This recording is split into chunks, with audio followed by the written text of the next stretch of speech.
Well, we had our kids in a variety of different schools. We had a couple of kids in the Waldorf school. We had a couple of kids at a local private school, and the direction that they went during the pandemic was, I mean, at one point I think we had 4 kids on virtual programs in the Like when it house. first happened, we didn't have enough screens or rooms Yeah, I mean, to like house them all. it was And it was a pressure yeah, cooker and it with all these definitely kids at like home. took us by surprise because we didn't really believe the Waldorf school would ever go online. And then they did, and we're like, oh, do we do this? I guess so. Like, and Yeah. it wasn't anything that we ever felt comfortable with. I guess, we started to just have conversations with other people and other parents, and I think collectively there was at least a small faction of folks and families that we knew that were looking around and watching all of the options for our children basically dissolve.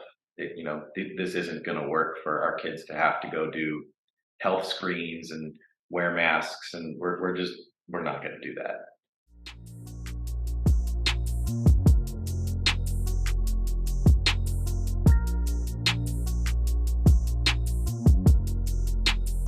Welcome to What's Left, a weekly political discussion challenging the mainstream left. I'm Eduardo with co-host, teacher and socialist Andy Lipson, writer and teacher Jessica, and community organizer and socialist Kenny Cepeda. We are online at what'sleftpodcast.com, our new website domain.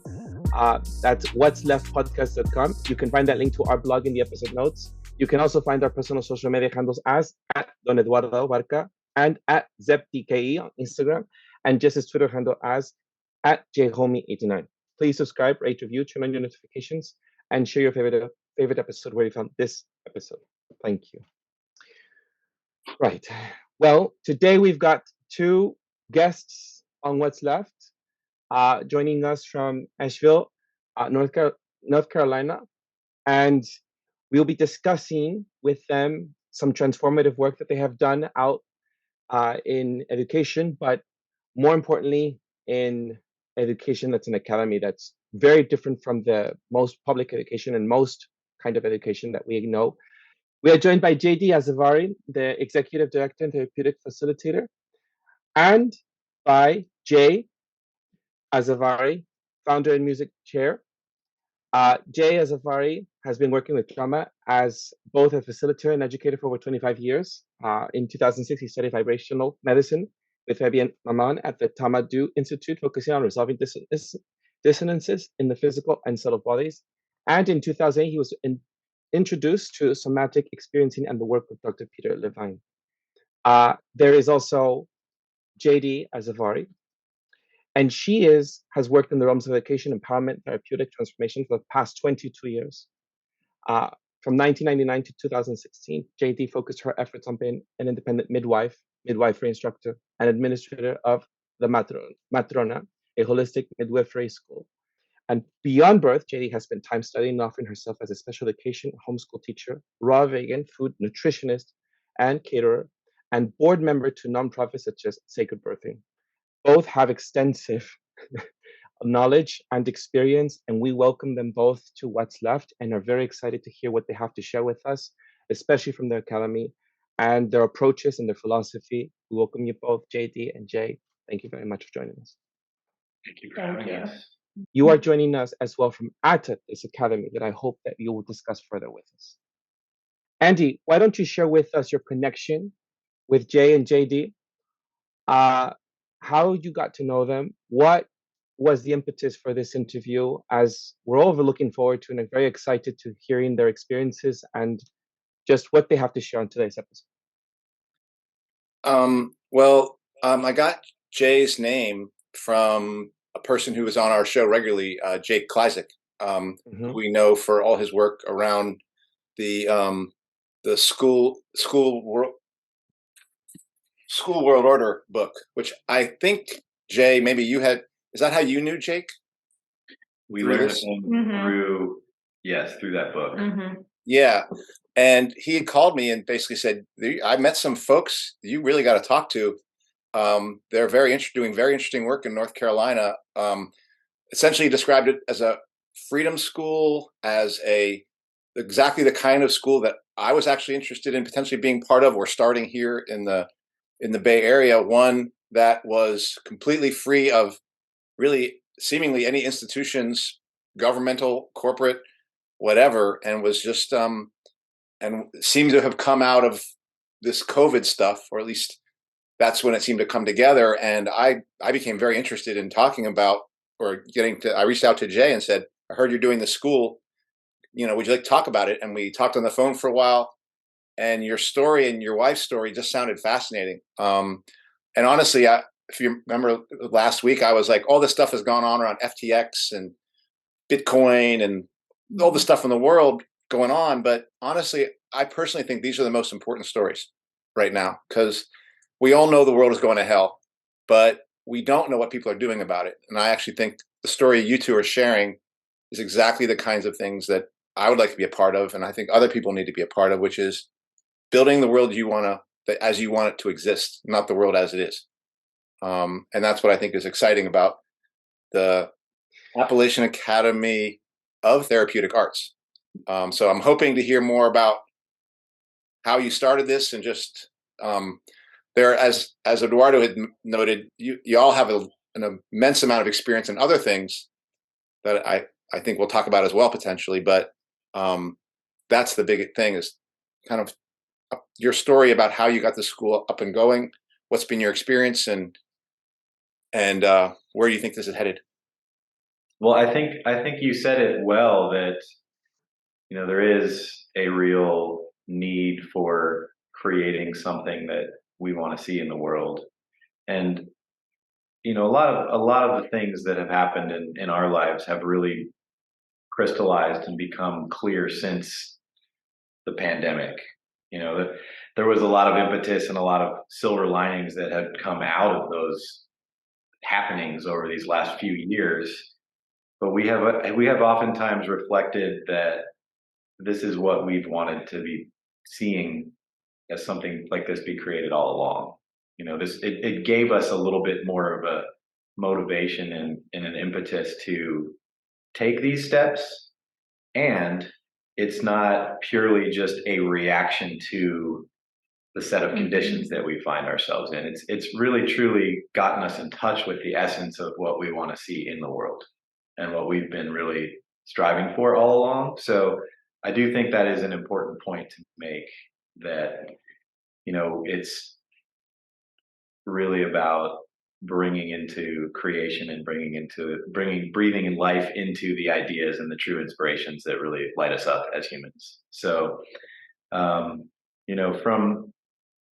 my background and my involvement with education, I would say largely came through music for myself. I studied music at Berklee College of Music in Boston when in my early 20s, and was involved in studying and playing jazz, and then furthermore teaching music. And so I got into the educational realm through that, and worked with people of all ages over the years.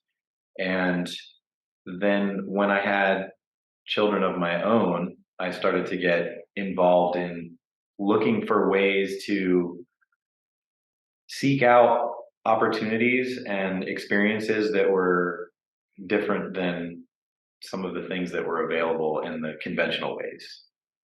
And so that's actually part of how Jaydee and I met. Is we were involved in organizing some more informal than AATA homeschool cooperative.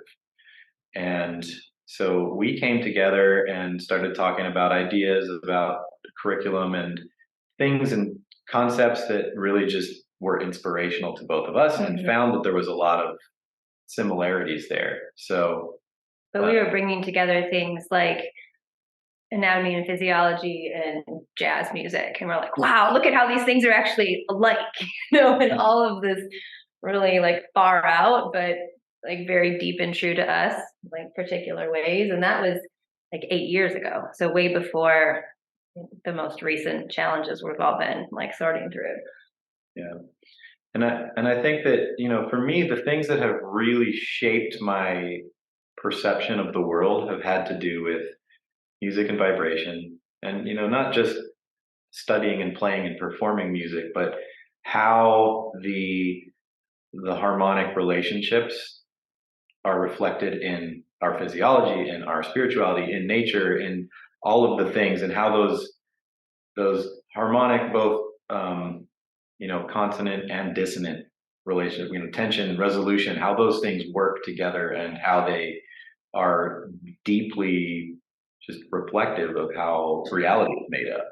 And so coming from that lens, and then I have had in my earlier life, I've had a lot of experiences working with plant medicines, and so that really shaped a lot of my perception of reality, I'd say. And so tying together different modalities and models, and seeing the correlations of how they work together is really something that is exciting to me, and I really enjoy that. I enjoy looking for patterns and reflections of things that are connected to one another that may not otherwise be, but holding different models together and seeking commonalities.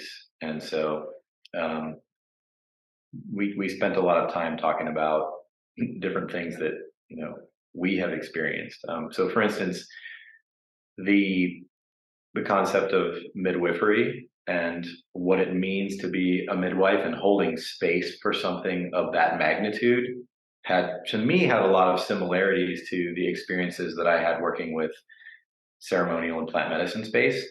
And facilitating. Mm-hmm. And what that pushed in me to grow as a person, to be able to sit with a variety of different, whether it's emotions or ideas or interpersonal tensions and things like that, and to be able to sit with that and just observe and be present with it. So I found a lot of similarities between that role that I had found myself in and her experiences that she shared with me in midwifery.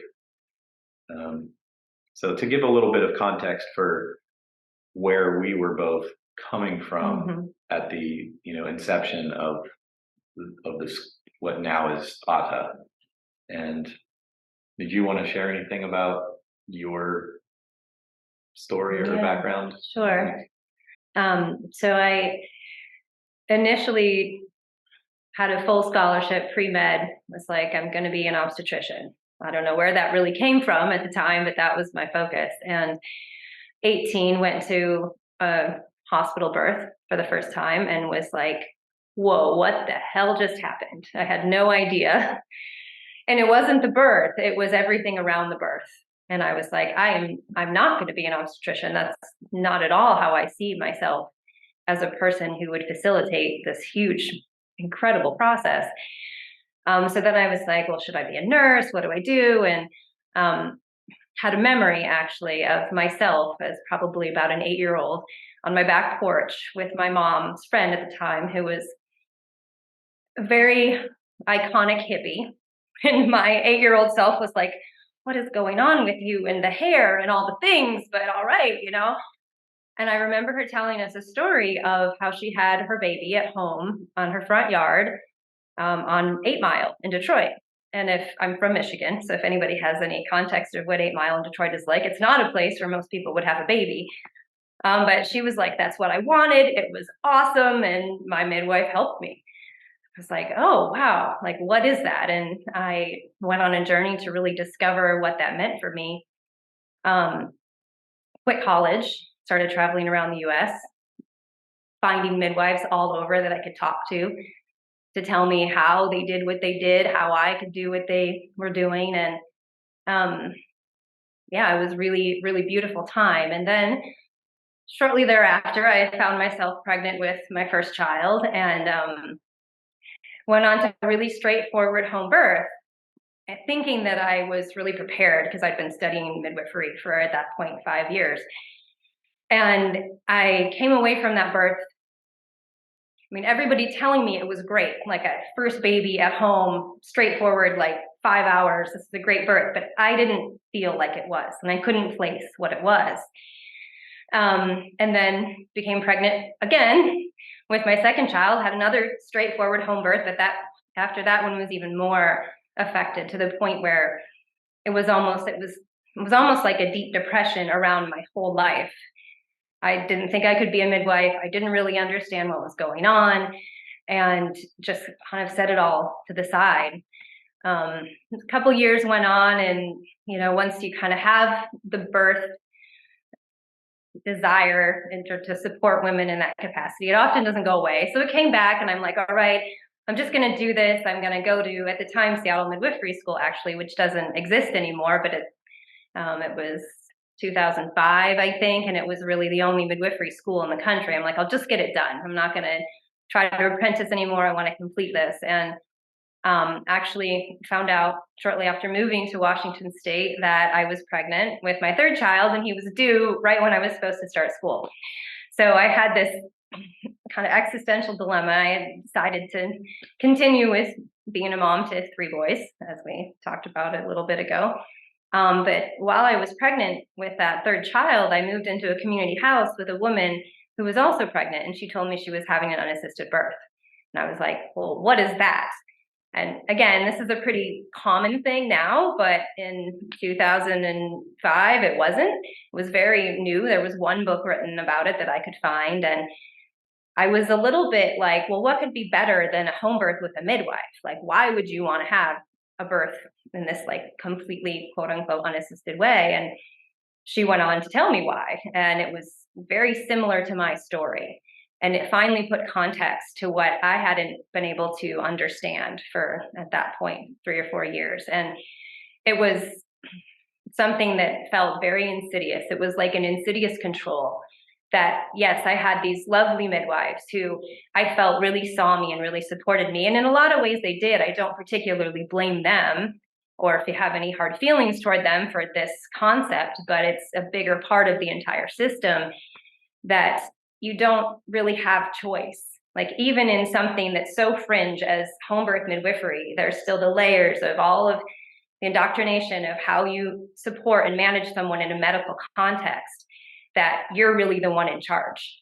And I just completely got it. I'm like, how could I ever know more about a woman's birth than she does?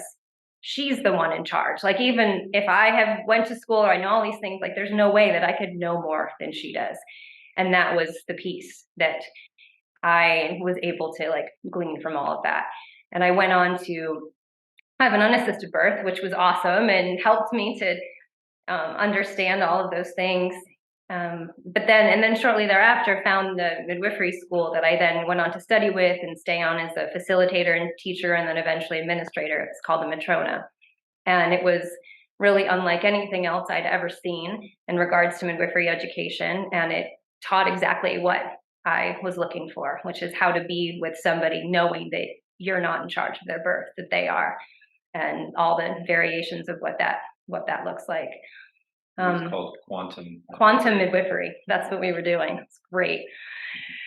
So then I was a mom, and children get older and you have to figure out what to do with them. And I knew I didn't really ever want to put them in a public school system at all. It didn't align with anything that I believed in at the time. But then what did I do? So I looked around in the community. I was pretty young still, and found the Sudbury education model. And maybe we can talk about that a little bit more when we get into our program. But I loved parts of it. Also Waldorf. Like, I really started to get into all these different pedagogical models, and eventually went through a lot of them with my children as they grew, and saw things that I liked about the different models, but also saw things that made me question if they were relevant still.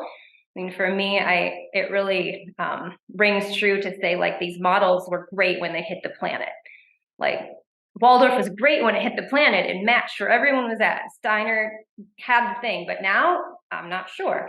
Sudbury, similar, it hit the planet in the 70s. I think it was great. There's other things happening in the world now that I'm not sure if you're just doing those models in their like proper way, if they really fit. So looking at these things with that lens of curiosity, like, let's talk about why maybe Sudbury doesn't work anymore, because there's technology in a way that has implications in regards to neurological development, and maybe that wasn't a conversation, 50 years ago. So that really brought me to this place of fascination with education, coupled continually with these ideas of how do you support someone through a transformational process, whether it's childbirth, whether it's ceremony, whether it's a child growing and learning who they are and how they're going to interface in the world.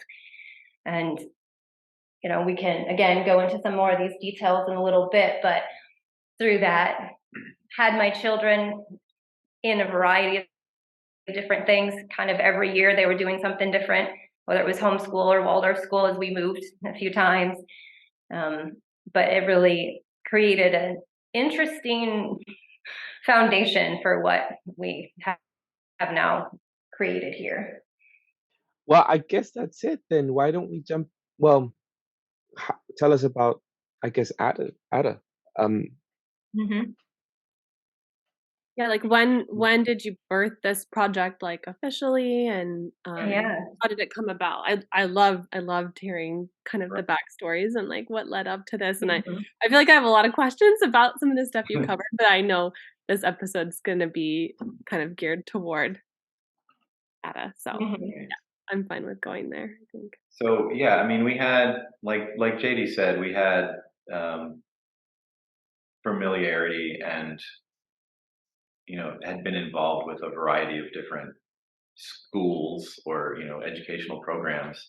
And over the course of 2020, we actually we had our kids in a variety of different schools. We had a couple of kids in the Waldorf school.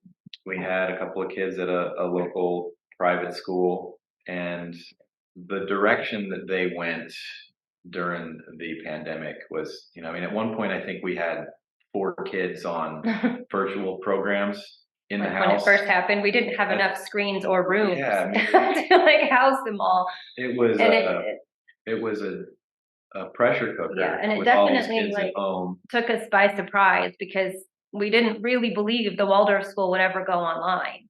And then they did, and we're like, oh, do we do this? I guess so. It wasn't anything that we ever felt comfortable with. And luckily, the schools they were in didn't do it right away. So our children weren't really on screens for that long before summer started in 2020. So yeah, that happened, and we finished out the year virtually, and kind of were left with the state of things going on and looking around. And then we started to, I guess, we started to just have conversations with other people and other parents, and I think collectively there was at least a small faction of folks and families that we knew that were looking around and watching all of the options for our children basically dissolve. This isn't going to work for our kids to have to go do health screens and wear masks, and we're not going to do that. And so, I mean, a pretty significant factor in how this came about actually has to do with the Waldorf story. We had a couple of school. Yeah, our local Waldorf school had actually approached us because, just to give a little bit of context, we are located on 130 acres outside of Asheville. So most of which is undeveloped and just raw land, and then we butt up to national forest. And so we were approached by the Waldorf school about doing a couple of classrooms, like outdoor, and setting up, like tent style classrooms, so that they could continue to do in-person school and not have to do masks. And so that was how everything started out. It was all going great, and it was it was pretty fantastic. Yeah, it was the fall of 2020, and the mandates at that point were, if you were outside, you didn't have to wear a mask. So they, at that point, actually seemed still pretty aligned with what we value. And we thought we were entering into an agreement that would work for them and for us and our family. And then it was about this time, right before like the holiday season of 2020, where there was a new mandate issued that you had to wear masks even outside. And there was like churning conversations between us and the Waldorf school, like, well, are you going to do this? And we're like, no, you don't have to. Like, there are loopholes. And so we started contacting lawyers, learning a lot about how to like follow through with options so you didn't have to,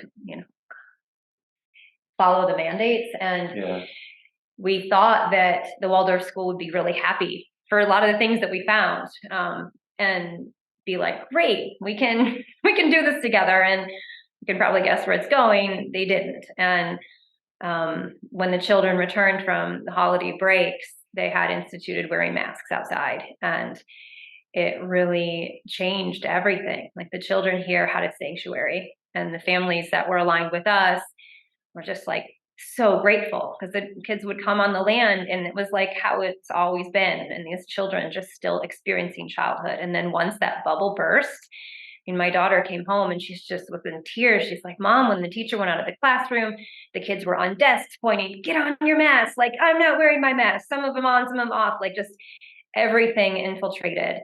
Lord of the Flies. Yeah. It was. And so I think that was unfortunately the beginning of the end of our relationship with the Waldorf school, because it just kind of continued. And then the shot came into the conversation, which we don't support, and we're really shocked that they did. And I mean, at this point, knowing where AATA, which is the national organization that oversees Waldorf schools, like, they've very much gone in that direction. Like, they're agreeing with everything in the narrative. And so our Waldorf school now is in that place. And well, it was an interesting time. It was a very challenging time, in the sense that we were in constant conversation with a lot of the faculty and a lot of the families, and seemingly like we were finding out, like you said, we were finding out all of these seemingly great news. Like, okay, we have the private thing going for us, and we have the spiritual thing going for us, for sure. Like the idea of a faith-based organization came to us, and so we were really excited to share that. And so there was a lot of mixed reviews, or feeling like we're talking and bringing a lot of really exciting news, but it being kind of falling on deaf ears.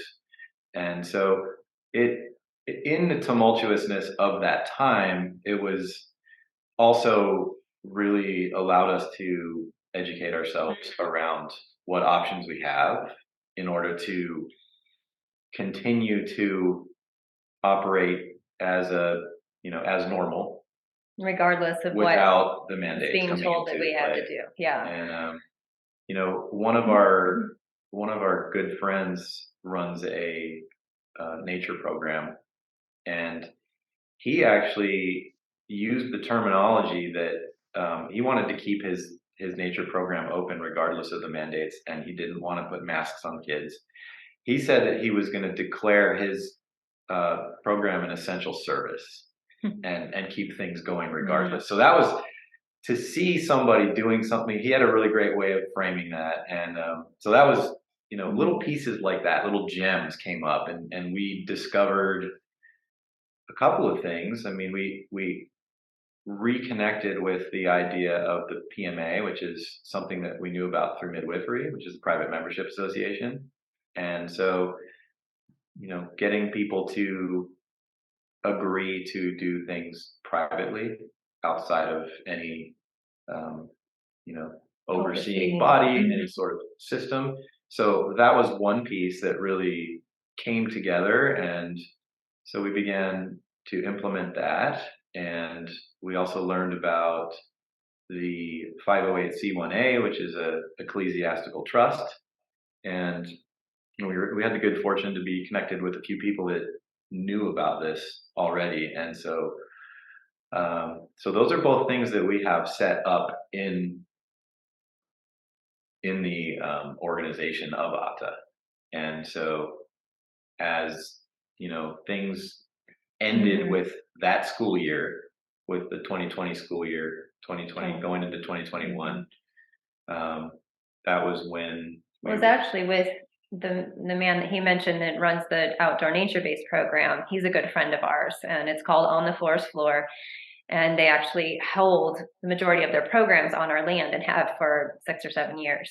And so he came to us, and interestingly enough, it was also from a bit of a desperate place, because when he said he didn't want to put masks on kids in the woods, about 90% of his staff who had been with him for almost 10 years quit. And it was, I mean, people who are very primitive skills based, like you would never ever guess, like somebody wearing their own like hide from the roadkill, like what, you know? And so he came to us and he's like, well, maybe we should do something together. I know you guys have, you know, been in and out of this and what happened with the Waldorf school. And it was through those conversations where we're like, let's bridge together your primitive skills, your nature-based education with more of what we hold and some core academics. So for a few months, we were meeting with him and a couple other people who are interested in creating. Then he actually got a resurgence of enrollment and new staff, and he was like, not to leave you guys, but I'm out because my program's booming. And we're like, do we still do this? And I mean, we did. It was a bit bittersweet. Yeah, at I mean, the I'm time super happy because for him. I wouldn't have wanted Forest Floor to end. Yeah. And I'm glad that it came back with the vigor that it did. And we were okay, I guess it's us now. Yeah. Yeah, that was pretty pivotal there, where we you know, so that kicked things off, and we just kind of decided that, all right, we're gonna just go for this. So we started. Well, there was at the time a good, I mean, I think 3 or 4 different groups of freedom-based people or organizations that popped up around us, and there was a big movement for that. Asheville is overall a very liberal town, even though we're in North Carolina, so it didn't really work for us anymore to go anywhere. So we started hosting farmers markets actually first initially, and we had then a pretty big like music festival on our land where it was just amazing. People were so happy, like they're like outside in the sun hugging and like this is incredible. And yeah, that was May of 2021. Yeah, so that helped to build the momentum for our program initially, and continuing to go through that summer, and then opening our doors for the first time in fall of 2021 as AATA. And we had about 50 students from age 3.5 to 15. So kindergarten through middle school, really. And yeah, I mean, there's so much to that. We learned so much. Continuing to build and create and redefine what it is we're offering and why. But I think a really big piece too is there was a tipping point. I think mine was earlier in midwifery. I don't exactly know if this came to you before we were working together on the school, where it was just so clear that I didn't want to fight the system anymore. And it had been a part of the midwifery for sure, because I'm interfacing from a home to a hospital at times, or with the medical model is still present for a lot of women when they're pregnant. But really, how do we build new systems that are just what we want to see? Like a lot of people were going to school board meetings and picketing. I'm just like, no, like I don't want to do that anymore. Let's just create, let's build it, let's create the new systems. And so that was a really big part, and still is, of what we're doing and what we talk about with people. That yes, it coincides with the pandemic, and there were components of that pushed us into it, but it's not really about that. It's about reestablishing who we are as human beings and what we want for the future of humanity. And from that, the model that we've created isn't anything that I've found to exist. And that has really nothing to do with COVID. Like it does and it doesn't at the same time. Yeah. Yeah, and it was definitely a balance though of there was so much unknown with continuing forward with, okay, we're gonna continue to hold space for children and families to come together in the way that we were viewing as like this is our basic human right to be together and to be in person and to be doing things. And at that time, there was a lot of unknowns as far as what's the blowback going to be? Mm-hmm. You know, are we going to have people picketing Us? us? Yeah. And are we going to have, so there was a really kind of a tricky line to walk at that time, because we were encountering, you know, I'm sure as so many people were encountering how to navigate through these new structures that we find ourselves in. I mean, there's so many times when we'd be, you know, in town and in an establishment or somewhere, and you know, you're the only person in this entire place without a mask on. You know, so that was a lot of our experience in the outside world, and then living almost like this double life where we had these gatherings of, you know, sometimes a couple hundred people on a weekly basis where no one had a mask on, and we were living sort of in this interesting contrast. You know, sometimes you would forget and go into town and be like, oh, right, That's there's still happening. You know, Yeah. good portion of these establishments I can't go in because I'm not gonna, you know, do X, Y, Z or whatever. So yeah, you know, maintaining the position of creation and really staying focused on that has been a big priority, while simultaneously equipping ourselves with knowledge and tools to, you know, in the event of something happening, how are we going to deal with this? You know, the saying of, like, you know, trust in God and tie your horse kind of thing. So,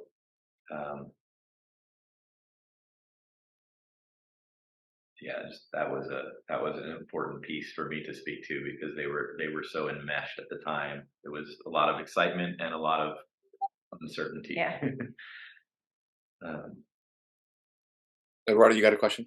Yeah, if I may, we can just retract just a bit here, because your story is interesting to me, how all of this just came together. But I'm surprised. I have a, like, just I'm surprised that Waldorf would behave this way. You know, Yeah.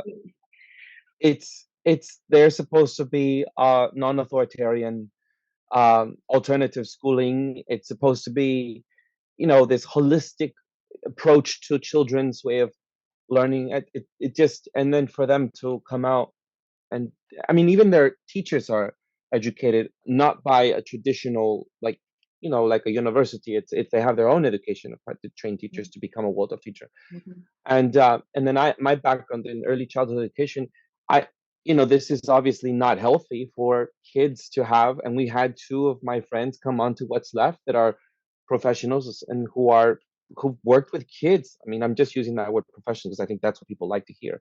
I'm just saying, like, you know, these people who have early, like, childhood education, their background in early childhood education, that would say, like, you know, masks aren't necessarily not like healthy for small children, especially at that age, who need to have verbal cues and are learning how to read and write. I mean, not that Waldorf pushes that, because I know their approach isn't about, like, it's all very centered on children-led, child-led. It's just that experience of yours just Yeah, it so was really mind-blowing for us. I mean, I had actually been a part of that school since the first year they began, when they were very small. Now they're a substantial Waldorf school. Which was 2012. It was 10 years, and it was before that, even 2011. 2011. Yeah. Okay. And so people that I had known and had watched my children grow, like my older boys had went until they were too old to be there.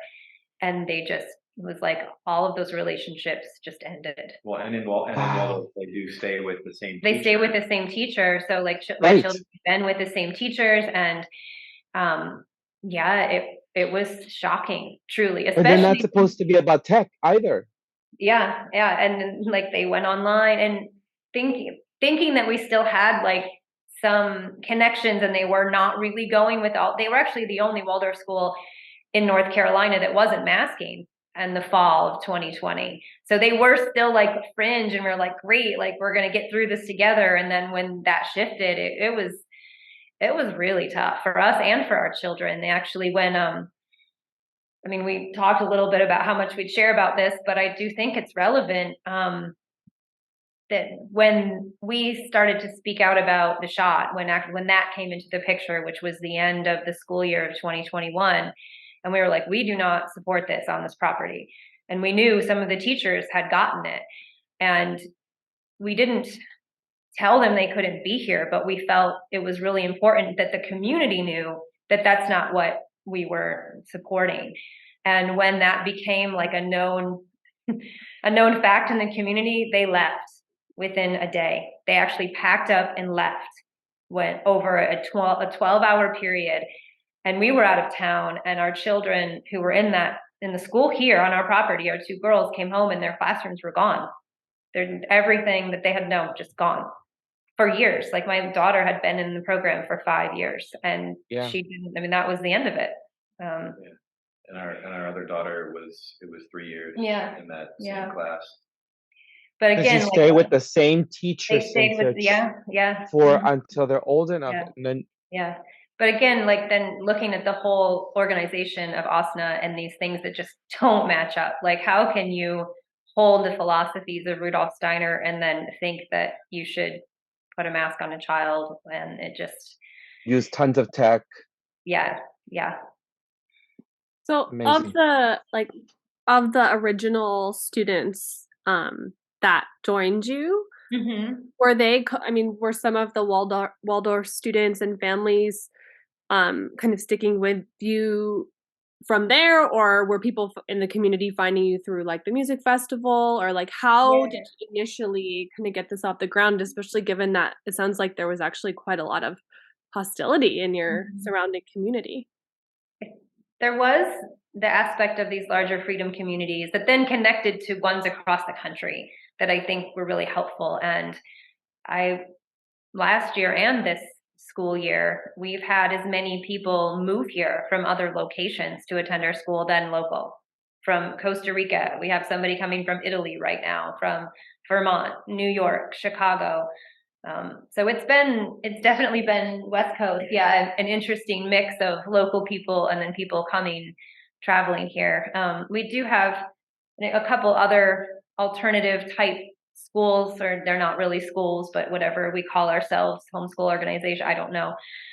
We all do it differently in our area that are a bit more freedom aligned, but there aren't any that actually are saying we aren't masking kids, like we aren't in support of the shop, like none of our teachers or staff can have that to work here. So it is a pretty specific like niche that we have for sure.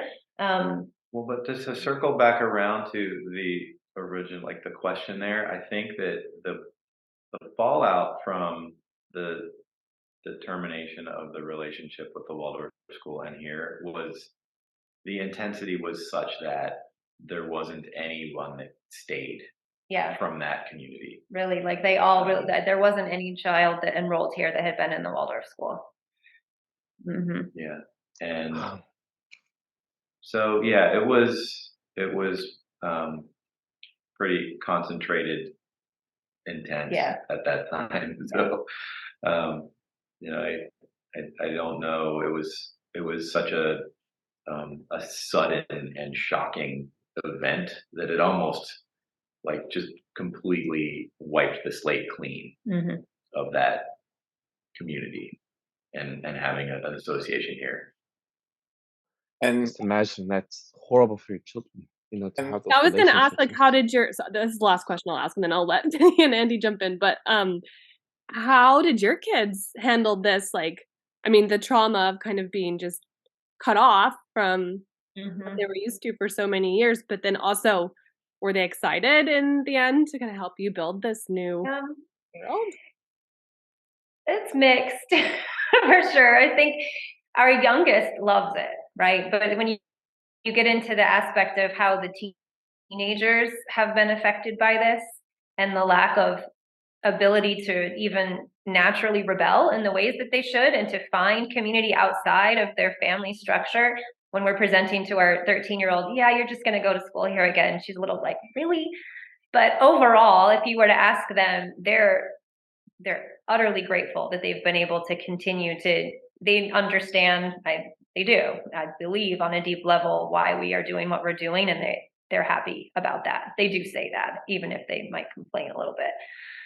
But yeah, it's hard, and especially for the older kids to lose their social networks. My teens who were like beyond our program,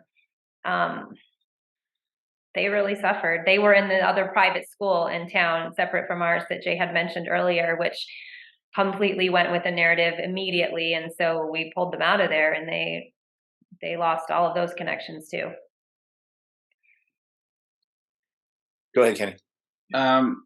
So I'm curious. So you've spoken about Waldorf. I've heard that school before because some of my nephews went there for a bit, and I saw the change. Once they stopped using technology all the time. Mm-hmm. So I'm curious about the values that kind of guide your academy.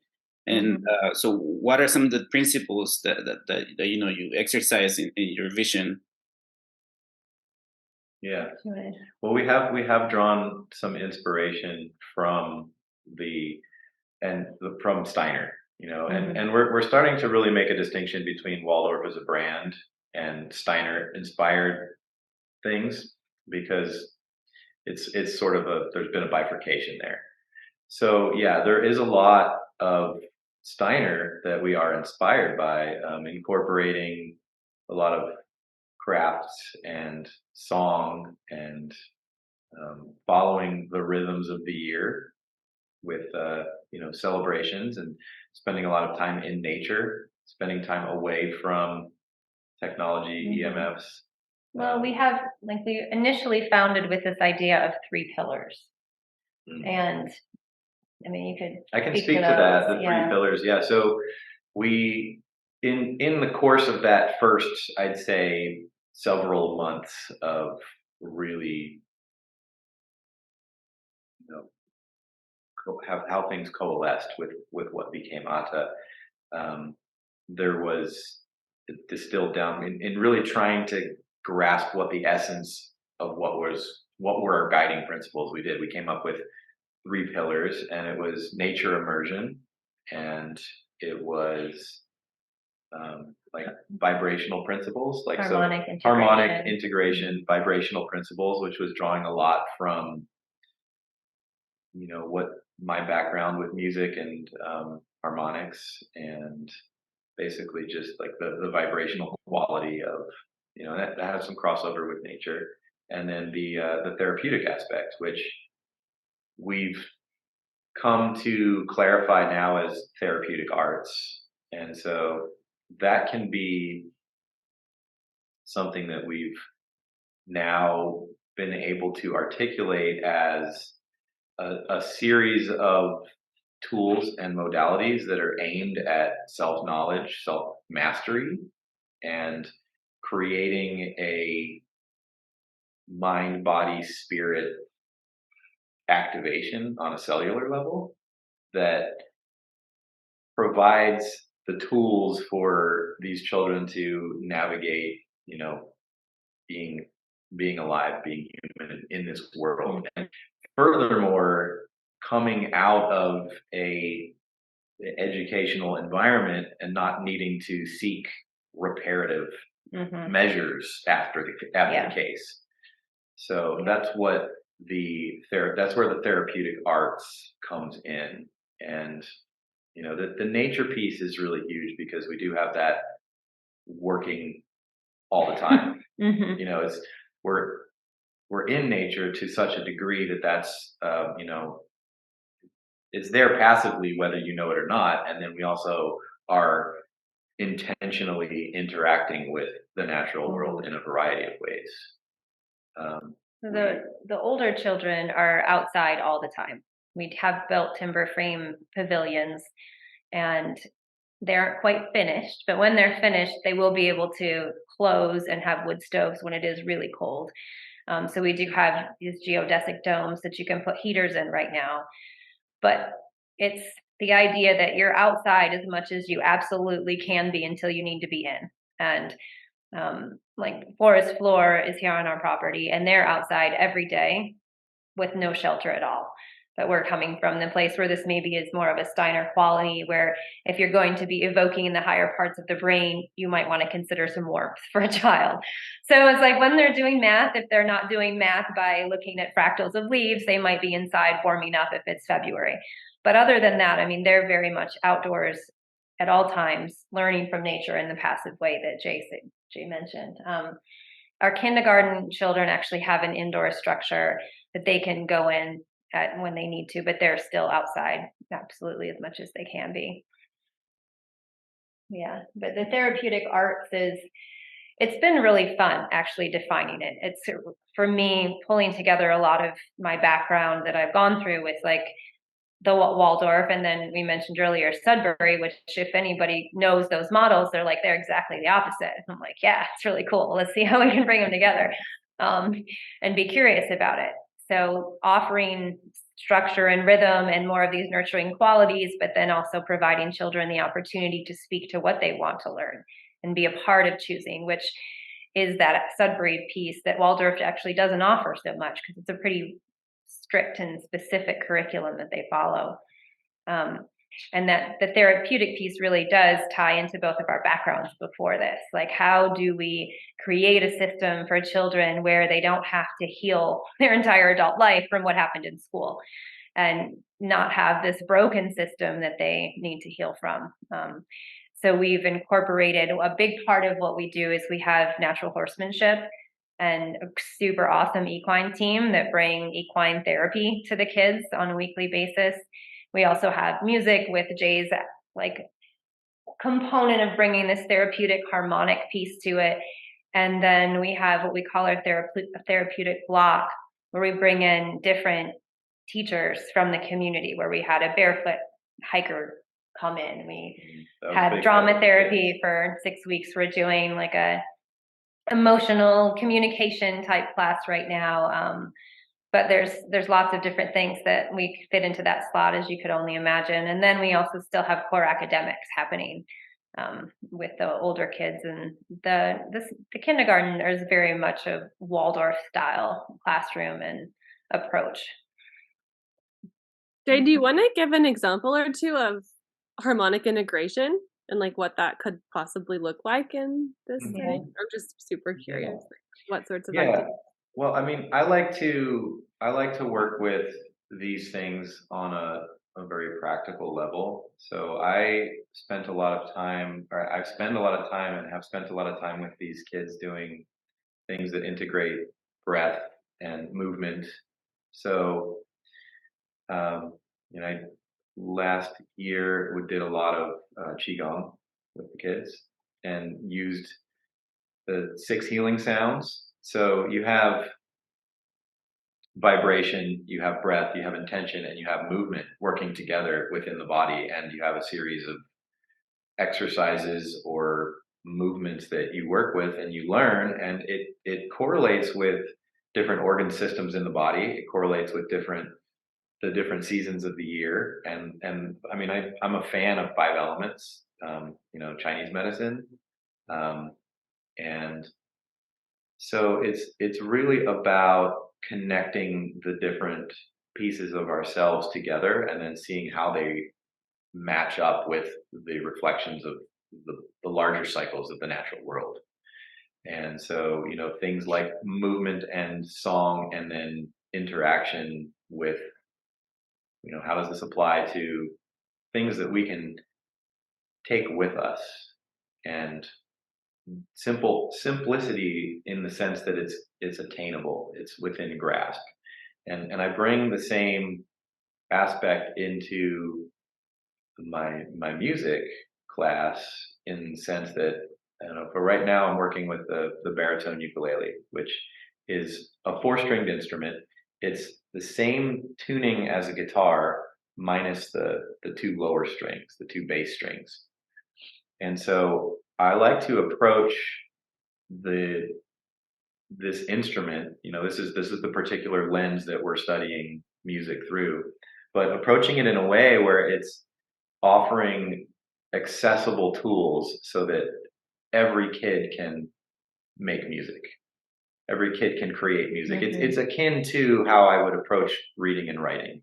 it's akin to how I would approach mathematics, where these are tools that we have available to us, and over the course of human development, they're things that we have to interact and express and calculate and make sense of both human interactions together, but also how do we construct our model of what the world is. And so offering music in this way where it's very accessible to everyone, and almost, I'm subversively working with this idea that music and being a musician and playing music isn't this exclusive thing that we sit and watch somebody do. It's something that we all do, like we all speak, like And we your all heart's think. beating. Your heart beats, how you walk, it's integrated into our physiology. The the the um, the harmonic relationship of the distances in our bones, in our hand, in our arms to our body, and all of those things are also reflected in the intervallic relationships that are found in the common pieces that make up music as we know it. Harmonic progressions, melodic contour, all of these things. And I'm not getting too deep into these concepts with the kids, but I'm more just working with it on a level where I'm striving to provide them tools so that they can immediately have access to the nuts and bolts of what makes up music and how that, integrates into ourselves.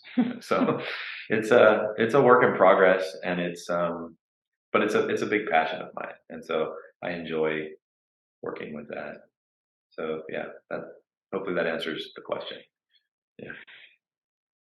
Yep. Some of the questions that come up for me now are like, given up, I'm come from a brick and mortar public education background, which is definitely not Waldorf, or not. I'm not sure I'm familiar with Steiner to know like how Steiner and Waldorf are connected, but I know like the questions that come up for me are like, do you have other teachers that are involved in this? Mm-hmm. There's parents that are involved. To what extent, like, you don't have a credentialing process like that we would have. So how did you come together with a team of teachers and parents? And to what extent was this education process that was constructed? How much was it? Was it just your two vision? Was it your team's vision? Did it come from also from parents? I'm just kind of wondering how your school is kind of put together, almost nuts and bolts in a way. And secondly, how normal our public education schools striate children based on age and what they say are grades, and we keep them separated. How does your school deal with that breadth of ages? Because that's one of the challenges that I've seen for some of the freedom schools, and the one here in the Bay Area, Luminaries, struggles to really break out of a freedom education experience beyond elementary. Once they get into middle school and high school, they really struggle to integrate those students. Some of it is they feel like they have to de-school those kids. They're so used to just being told what to do, and they kind of wait. So I am kind of curious if you could tell me a little bit nuts and bolts how your school is almost constructed in terms of your staff. I don't want to use that word. Maybe that might not be a word you would use. I know, it's like the words you use, like right. So, but not that anymore. To translate that into, and also to what extent is there an interplay between the parents and the teachers in terms of what the day or how the school operates? Yeah. So the way that it is this year is a little bit different than last year. As we go on, we learn. But right now we're due a 3-day week, Tuesday, Wednesday, Thursday. And the kindergartners are just in school or class or whatever you want to call it for a full day from 10 to 4 with 2 teachers. So we have a lead teacher and an assistant in that class. It's a pretty common way that like a more Waldorf style class we put together. The older children have core academics on Tuesday and Thursday. So they do a math block in the morning and then a language arts block in the afternoon, which also varies to bring in science and more of that. Again, like more of the Steiner Waldorf type where you're having main lesson, where you're incorporating many different topics to learn the writing skills. things like that. And then on Wednesday, it's our therapeutic day. So we have a block of equine therapy, music, and then that therapeutic piece that I mentioned before. And we do have outside teachers coming in and facilitating all of those classes. Parents are highly involved in what we're doing, and they're not really teaching. We do have teachers, which is something that is different than other homeschool groups I've been a part of. And initially, what we chose to do, knowing that we could have done a lot of different things, as we all, like you mentioned, want to create these new ways of supporting our kids, there's a lot of undoing that needs to be done by both the children and the staff. And how do we work together to create as we go, which isn't always quite easy, because there are a lot of the things that we've been doing for so long that continue to creep in. I don't know, what else would you say about that? As far as the structure, yeah, I mean, we have set it up so that there are, like, for me, music is one of my biggest passions as far as education. And so it is set up in a sense where we have the guiding principles in place, and we have a general consensus among everybody what our aim is. But there is a lot of leeway also for the teacher to facilitate their class in the way that they see fit. There's enough of a congruence there that we have a certain amount of just trust and faith that they know how to do what they're going to do, and that their genius is going to come forth and shine, and then that's going to be contagious to the kids. And so that's how we have really tried to set that up.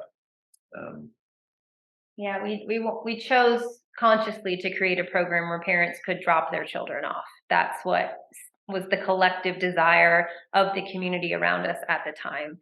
But we do have parents who come in and offer a subject for an afternoon. We have regular meetings with our parents to hear their feedback on what we're doing. I had a thought, but I lost it. We also, one of our facilitators, I mean, we don't necessarily call them teachers. I don't know the right word, like mentors, facilitators. But she is also works with Forest Floor and then works with us. So she brings a lot of the primitive skills also to our curriculum with the children, where they are roasting things over fire in a traditional Appalachian way while they're also writing a story about it at the same time. We did create our own set of evaluations because at the beginning of the year, and we're learning what that looks like, because it is, I guess we found it to be important as we continue to see what we're creating to be able to show, well, is this working? Is it something that is bringing, creating children to have these skills that we'd like them to have along the way? So we're building an evaluation system that it's pretty flexible, but I think it's been helpful for everybody involved. And as far as like the credentialing piece, I was never a licensed or certified midwife. I very early knew that on a deep level that would hurt my midwifery care rather than help it. And that was actually through my experience in Washington State. That's where I did most of my midwifery training and teaching initially, and watching licensed midwives at a birth who had to answer to the state rather than the mother in the moment. And I'm like, I never want to do that. And we have a nice collection of people who understand and believe in that here. We've had a couple different facilitators, speech language pathologists come from California. Like, I'm letting go of these things. We're like, great, let's talk about what that means and why.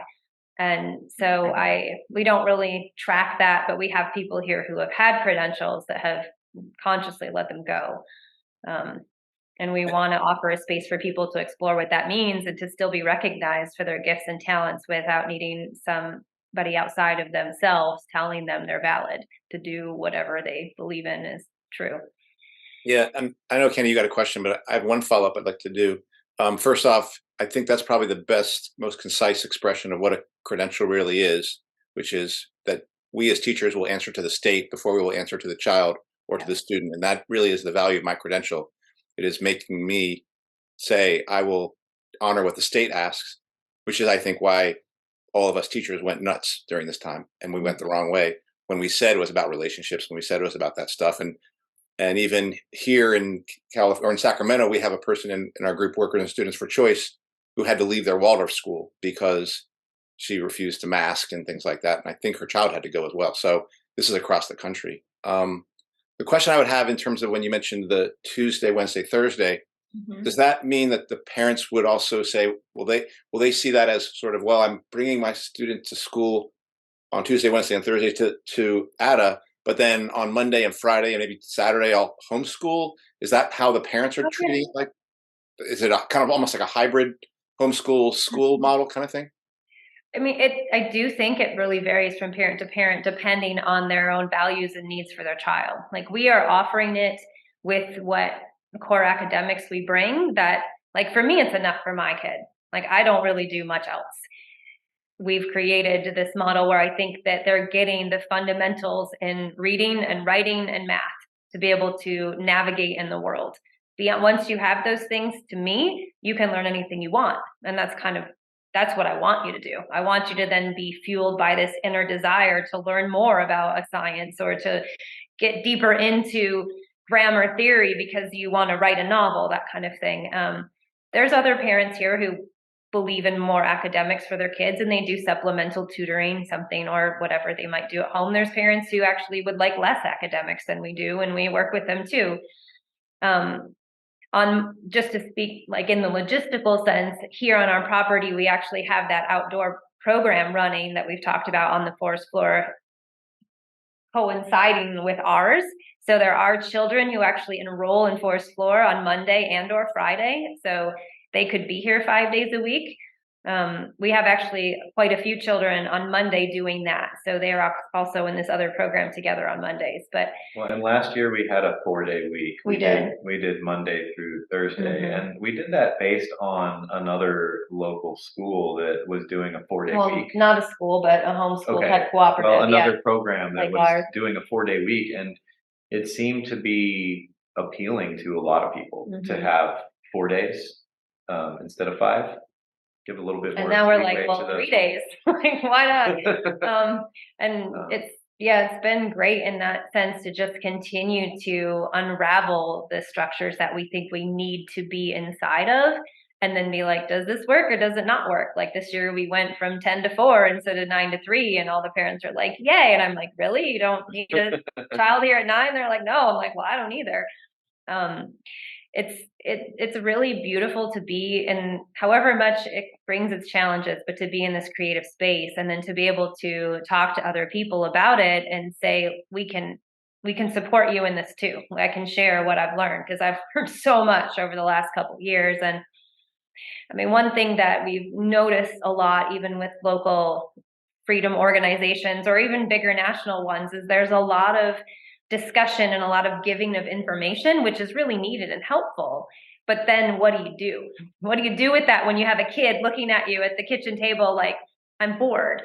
And so that's something that we really bring to the conversation with parents who come or the staff that we have, is like, how do we build these systems rather than just talk about what needs to change? And we definitely don't have it all figured out, but it's really awesome to meet and connect with other people who are in that process and to troubleshoot the challenges that arise. I think it's so interesting, just the amount of unraveling we have to do as it's just like, who decided that kids have to be in school 5 days a week? And then just never question it, right? Yeah. So and to get really creative, because it can feel overwhelming, and it can be like, well, how do I do this without this resource or that resource, or how do I do this when I have to go to work or not, and I really believe that we're in a super unique time. Probably everybody has said that about the time they lived in, but where we can recreate, what humans are doing and support each other in the process. Yeah. There was something that, Andy, that you said in one of the podcasts that we listened to about having a sort of like a revelation of seeing teachers as like low level priests in an indoctrination structure. And so it is really interesting, the things that because like we're creating something, we're not really trying to completely obliterate what has come before. There's this fine line where we wanted to create a system that was, from the kids' perspective, they're just going to school. They're not thinking of all of these things on a experiential basis of like, oh, I'm in this experimental program that's a hybrid of this and this and that. They just they get up in the morning, they go to school, and then they come home.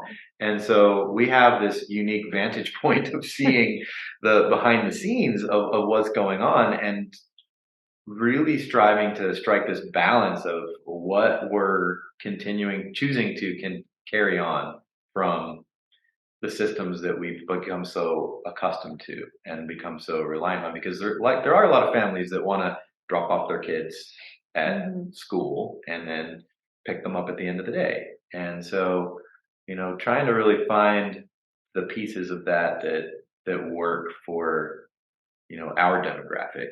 And then, we are also really invested in, outreach as far as helping to establish these types of things for whatever that will look like. The model that we're working with is malleable and scalable to really anywhere. And so,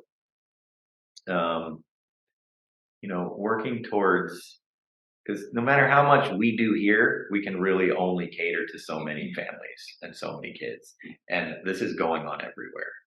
So it's important to continue this process as far as connecting with folks in other parts of the country, other parts of the world, and sharing some of the really valuable lessons that we've learned along the way, and then hopefully learning in the process from other folks, other places, but to really continue to disseminate this idea of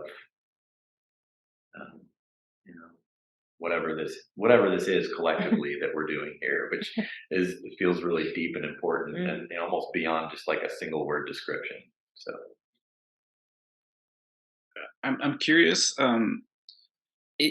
What is asked of the parents in order for their kids to participate, and maybe a follow-up question would be, how do you fund programs, or is there any significant funding needed in order to carry out these activities?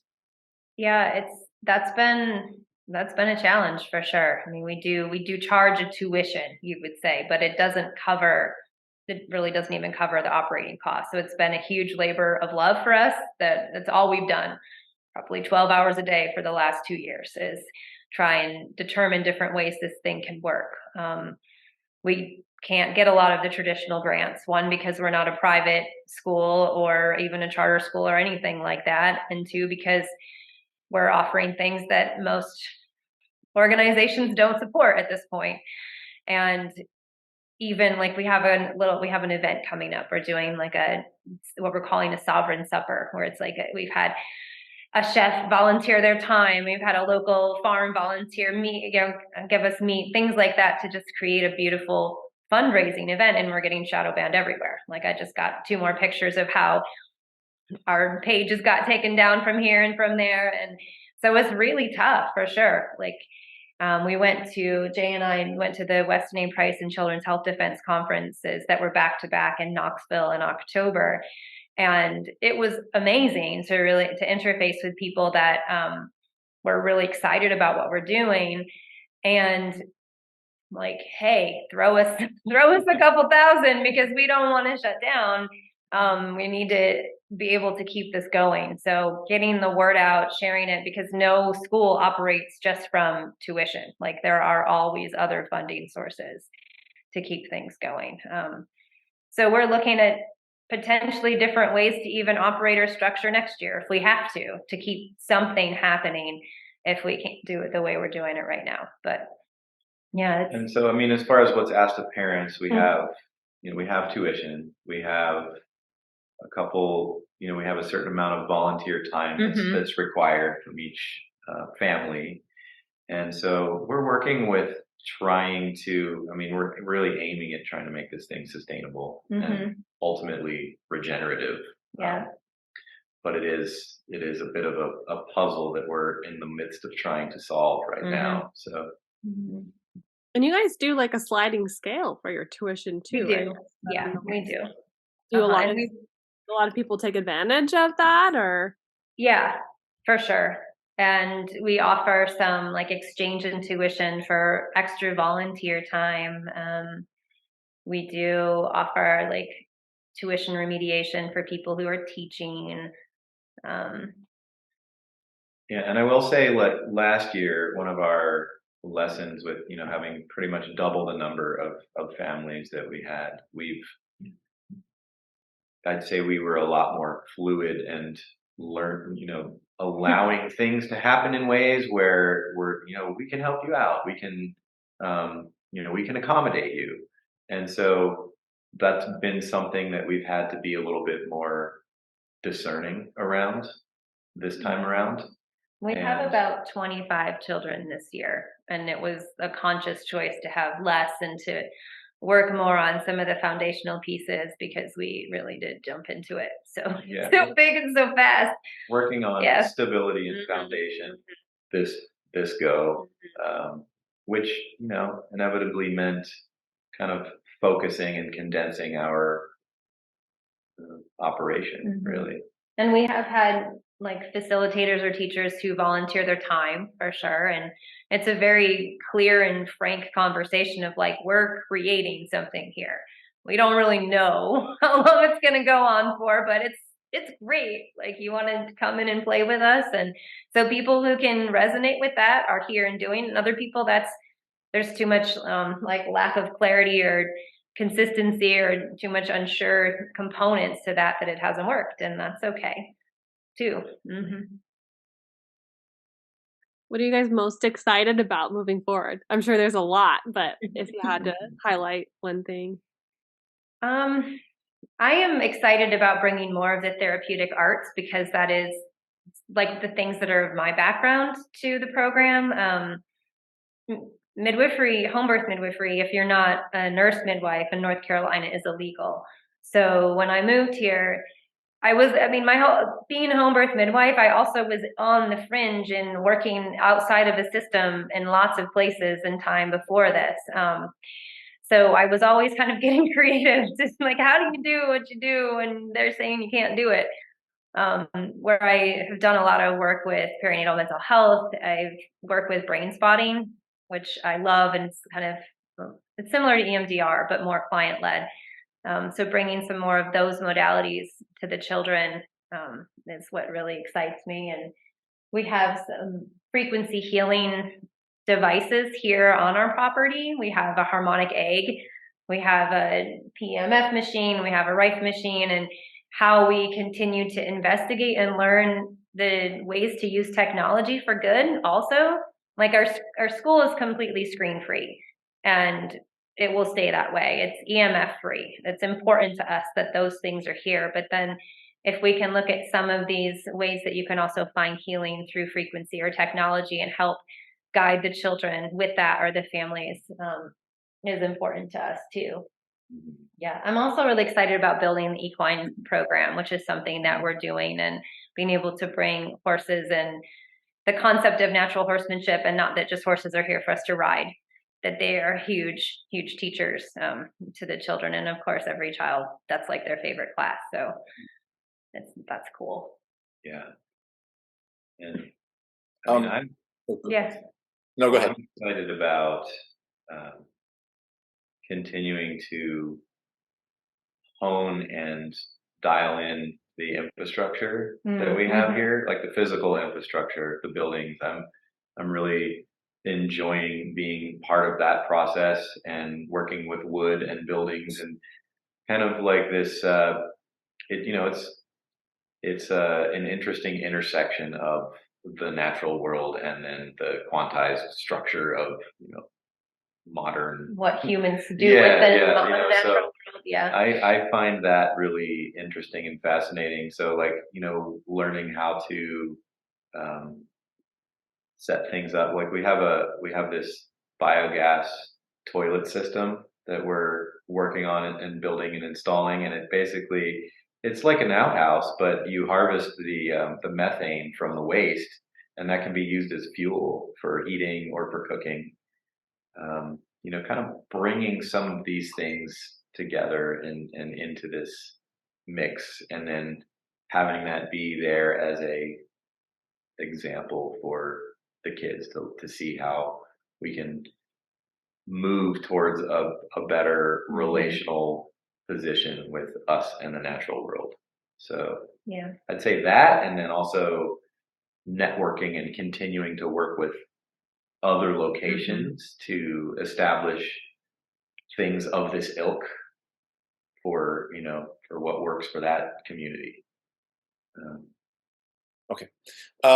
So I was on the National Coalition for Health Integrity meeting this week, where we did talk about some people's homeschool models. And it was great. And that was where I first came into this notion that you could start with almost a hybrid, that a school that starts doesn't have to supply all the needs. Like, you could work with homeschool parents to say, we'll supply this part. It's a division of labor. And that's like, okay, that seems almost doable then.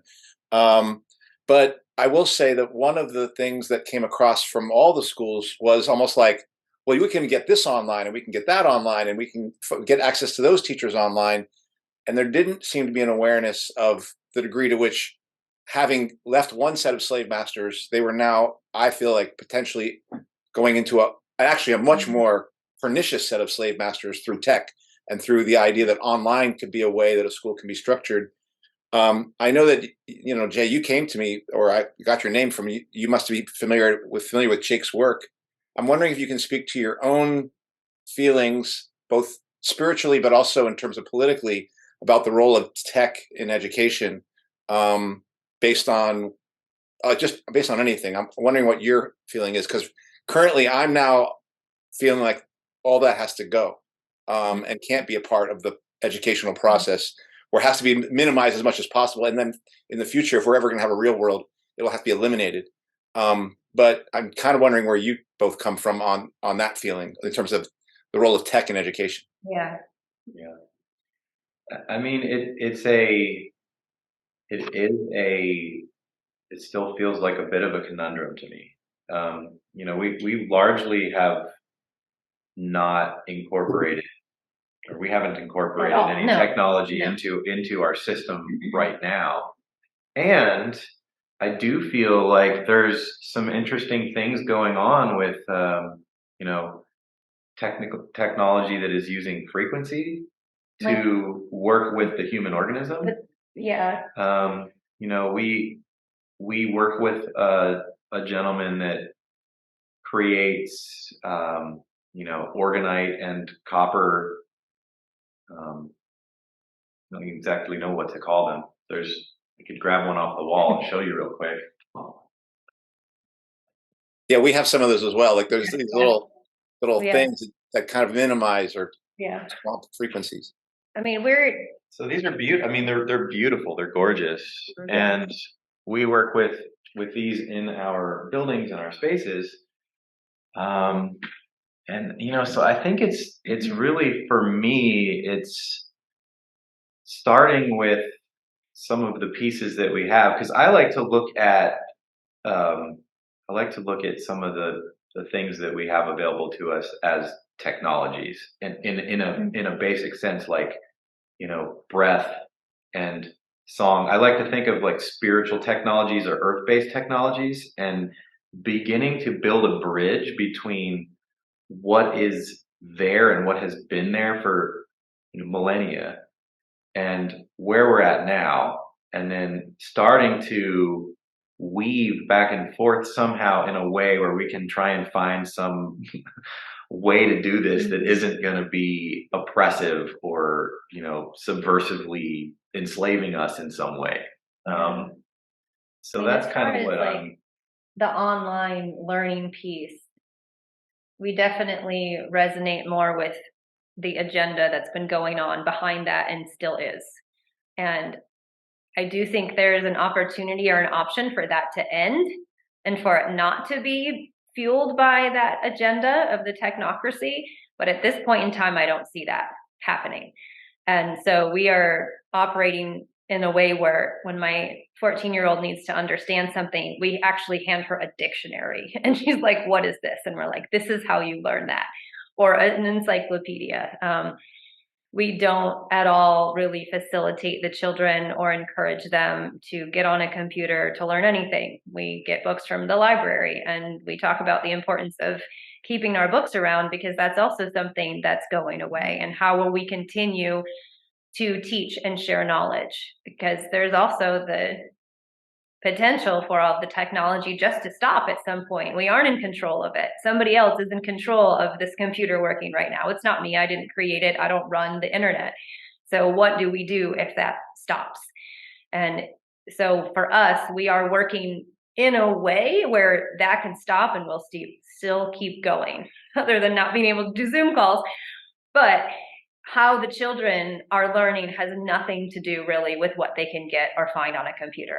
And I feel okay with that, knowing that out in the world, when they're not with us, it's still everywhere. So I don't feel like I'm depriving them of it, or they're going to end up stupid to technology. I haven't ever seen that happen with any child around me. Like, they still know, because I do believe there is that piece of, like, when a child comes in, they're aligned with what's going on. Like, why can my 4-year-old run my iPhone and his grandma cannot? Like, there's something in us that's like coming into the planet at this time and understands things in a different way. It's just how it's been manipulated, at least for us, we believe, used in a detrimental way, which very much aligns with like the work of John Kleincheck or Charlotte Iserby or all of that. Like, and it's something that I'm not 100% clear if all of our parents are on the same page, but I talk to them about it.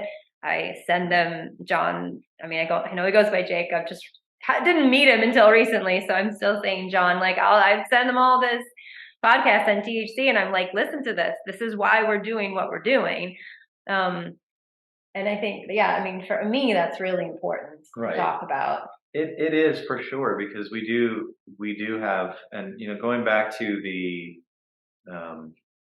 what we experienced with the Waldorf school, there was this attempt to eradicate any interaction with technology.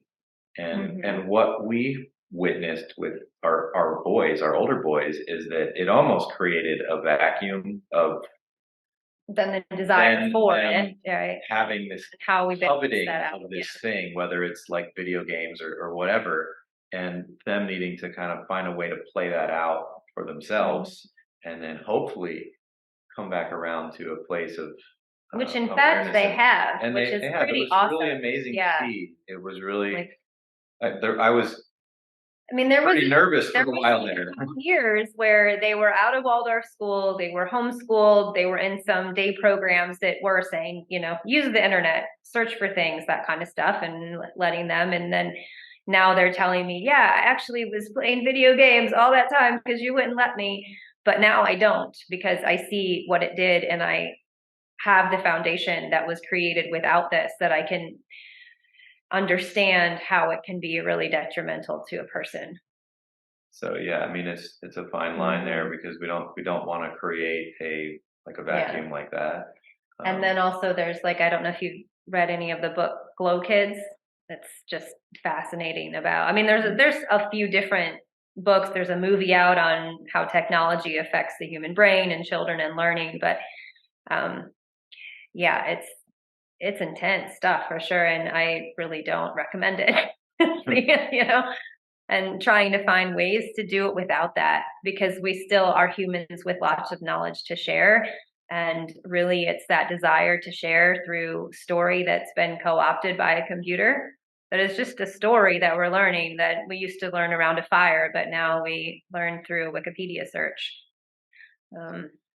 And you might one of the I was just gonna say quickly, anyone, one of the questions that I've asked myself a lot when I'm thinking about this question of tech and, is it just all evil, is just the who benefits, right? And if we're talking about screens and, all of the software and learning module technology that they use in mainstream education, right? The answer to that question is certainly not the student, like on so many levels. But if we're, I mean, I guess it depends how you define tech, but I mean, if we're talking about harvesting the methane from the bathroom, right? I mean, that's tech, but that, like, who benefits, right? The earth, the community, wildlife, everyone, right? If we're talking about the beautiful, was it organite or that you pulled up, Jay? Like, it's the craftsmen or the craftswomen. It's the people who get to use that, right? So I don't know. That's a helpful, I don't know, maybe not a panacea, but a helpful like question that I like to ask myself. One thing, are you familiar with Alison McDowell's work as well?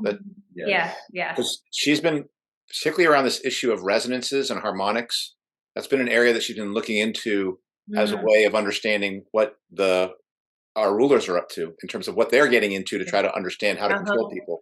They're looking much more at it in the way that you're looking at it, Jay.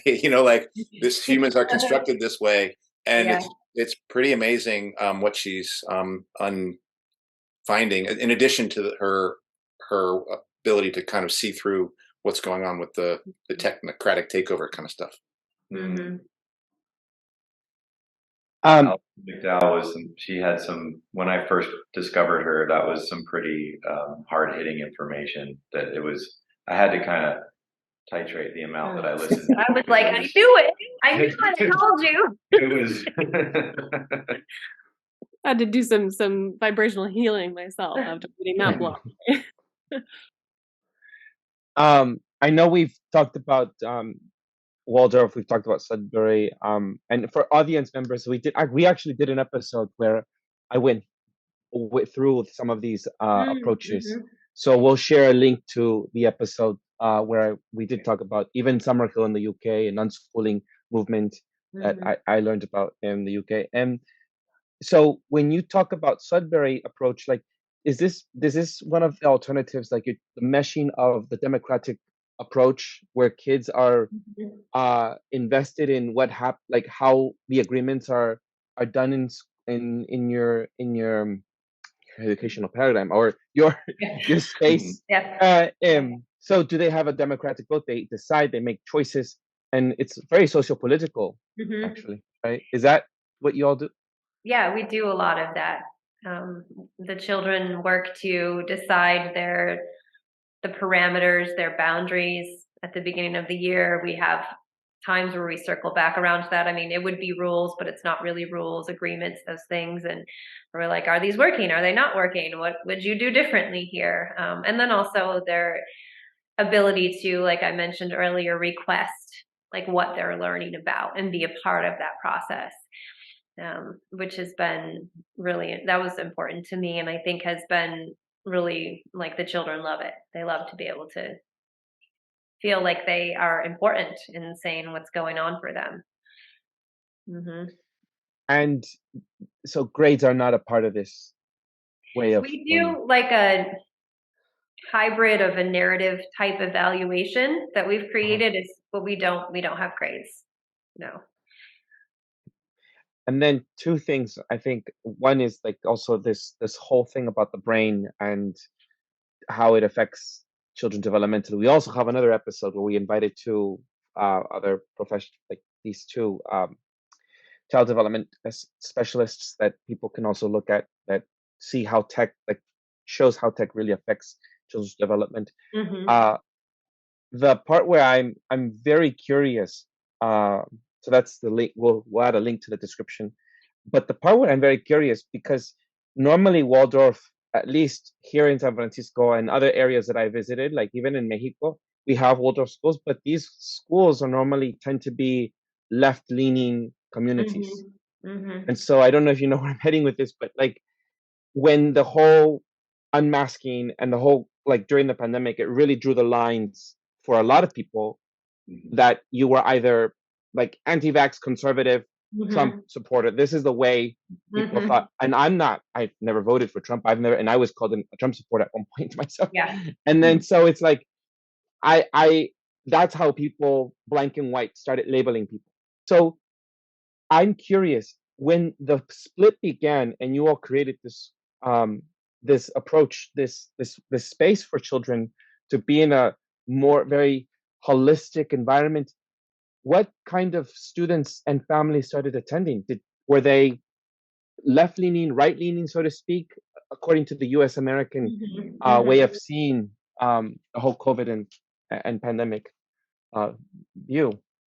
Well, what I found is that even in a little bit of a larger context than just within AATA, is that there was these groups that were forming around, freedom and things like that. And so there was these meetups, and I would find myself in these interesting combinations of people where there would be, good old Southern boys along with like Asheville New Age hippies, and people that are, they've got semi-automatic weapons and Trump stuff going on, and then there's other people that have, personally, like Jaydee and I, we don't have any political affiliation. I really look at it as it's a puppet show, and that I don't really see any point in making a distinction between left and right as far as like political affiliation. So I was actually able to speak the the art of conspiracy language with a lot of these people, whether they were newly awakening to these things or whether they'd been involved in it for, I've been involved with conspiratorial ideas for 25 years or something, and since I was a teenager. So there is a bit of a mix within our organization here and the families, but I do think it's sort of trending in that direction as far as unplugging from the polarization of the left-right paradigm. And there's obviously a lot of people that were coming from a previously left-leaning position. I'd say that's like kind of the majority of folks, but there's a variety for sure. And I don't know. It'd be an interesting conversation or poll to take within our community to just see what folks' journeys were and what their trajectory was and where they would state that they are now. And we have a really large variety. There was a family visiting today. They were like a potential family coming. So they were asking us like, what's your parent body like? What do they do? And we have everything from ex-military, really facial recognition designer to raw food chef to acupuncturist, to a real estate agent. I mean, really, it's a mix of people who are all moving towards more of this sovereign peace. What does that mean? How do we define it versus how we used to define ourselves? Because for sure, I'm kind of like, was it NPR or was it me? I don't know, but somehow we don't work anymore. We used to. So a lot of people like having that similar conversation of what am I now and how do I define that for myself and then my children, obviously, because it's what we're doing here. Well, and with this family that came today to check out the school, I had a conversation with the parents, and he mentioned something like, because we talked about what would have been predicted if you would have taken 100 people and lined them up 4 years ago and said, who's going to go this direction and who's going to go that direction, and the surprise twists that like we don't feel like we could have predicted what was going to happen. Like Waldorf, I would not have. Or the primitive skills community. I mean, that the Waldorf community would have gone the direction, or the Earth Skills community would have gone the direction that they went. I never would have seen that coming. And then even beyond that, just thinking about how to think about predicting these types of things. So it's just really an interesting thing that we've talked about a lot. Like, why did we end up where we are versus this person that we've known for 30 years ended up there. And that is something that I think about a lot when we talk about like, what is it? Why us? And then the children who are coming to our school, and is it like a particular gene? I don't know, like what, but when I look over my life, it's like I've always seen things a little bit differently. Like when my children were born, there was no question that they were going to be born at home. There was no question that I would ever vaccinate them. I don't really know why. Like my sister did. We were raised by the same parents. But I just knew something, and I don't know, whatever that is. I like to talk about that with people. It is interesting. Mm-hmm. It's it's interesting to hear your story. It's one of many stories that happened in the last almost 3 years. People who have um, faced these like new structures, right? Or I guess maybe not so new. Maybe these structures that are these oppressive structures, right? And so I guess my question is about you and your families. We all had some sort of break from people, in our communities, at work, and obviously, like families are important. And I'm curious as to what, especially because you did this project where, according to some, in this narrative, you were endangering kids. Did you face any of that? Accusations from family members, or how did you manage that? Yeah, I mean, it feels like that's been really delicate for each of us individually and family members that are close to us that have done different things. Initially last year, as far as in context with the school, there was a family who enrolled that were separated, the mom and the dad, and the dad had full custody of the child and was completely aligned with what we were doing and had educational say over what the child did. However, the mom was not in agreement, and because she was a parent here, she had access to our internal policies and on talking about all this stuff, and she actually took it to the local paper to try to get it shut down.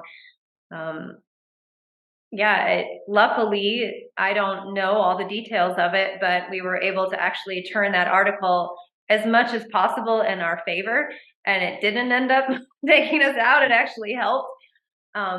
So it really is a lot of stepping into something that is unknown, and we aren't quite sure what's going to happen next. But and I'm curious, maybe how do you feel now? Like some people think that it's over, right? Or here's some sort of hurdle, or we're back to quote unquote normal, whatever that is. But do you feel a sense of, still maybe being watchful for what might happen, that whether it be the state or some sort of authority? Yeah, for sure. We're definitely on that conspiratorial train that this is just the beginning. I mean, if you get into any of the technocratic aspects of education or Alison McDowell, it's like this has been planned for a long time and we're just at the start. So we're not going to stop doing what we're doing. Yeah. And that piece of the insidious nature where you don't really know what's happening until after it's happened, and how to work on that, like whether it's prediction or like seeing before it's too late. Yeah, I mean, I look at it like the global experiment was a huge success in the sense that whoever's behind this got really great intel about how the population is able to be controlled and manipulated. And so, we've learned some difficult lessons along the way. We've had some successes, and it's definitely just more clear that we've got a lot of work to do. So, well, first of all, does anybody have any questions? Because I'm going to say something that's more like a wrap up, but I want to see if other people have questions. Okay. 11 for you guys. Yeah. I'm impressed.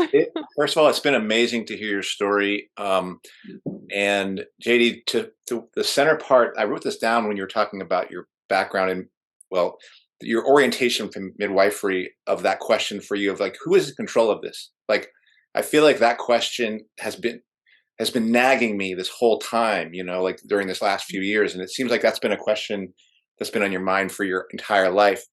And the both of you, I would say, have done an amazing job of staking out, of doing the kind of thing I hope to do in my community here. And it's very inspiring. I'm glad we made contact, because I am really hoping that both not just our channel, but the work I do here can do the same sort of thing that you folks have done over there in North Carolina, which is allow people who are wondering who is in control to say, how do I get in control? How do I get in control of my life in regards to, and I love the way you put it, Jay, these transformative experiences, because somebody else has got an idea for me, and it's not good.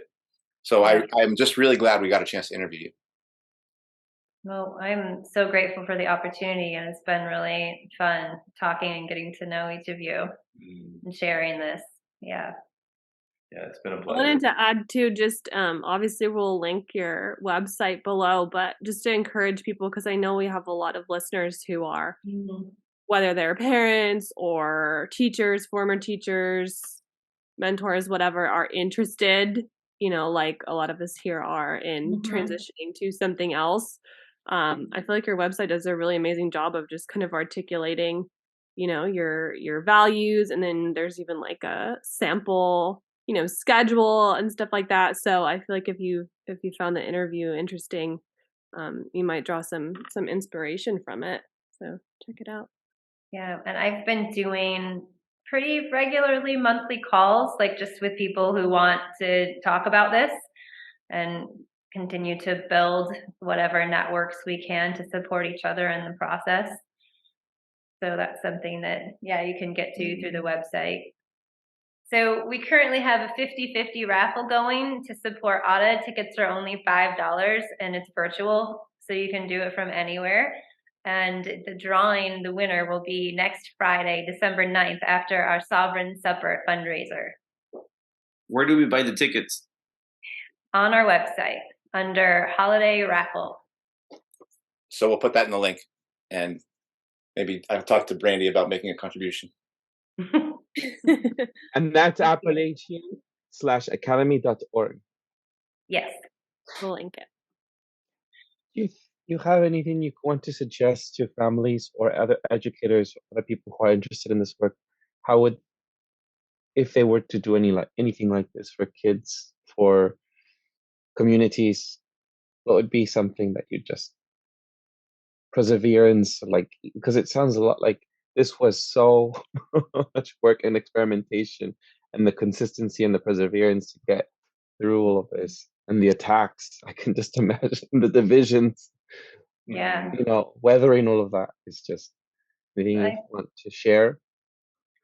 Well, I mean, I think for us, we looked at what we had as available to us as far as, resources and passions and things like that. And